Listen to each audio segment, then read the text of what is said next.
Таны виз гарах магадлал хэр их вэ?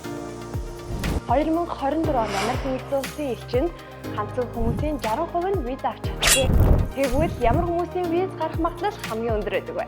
Та 10 жилийн виз авлаа гэхэд виз дуусаад гарахгүй буцаж ирэх шалтгаантай байх ёстой.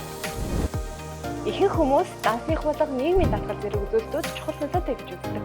Гэхдээ элчингийнхэн энэ тал дээр тийм ч их ажил бүгдлэгдэг байх нэ.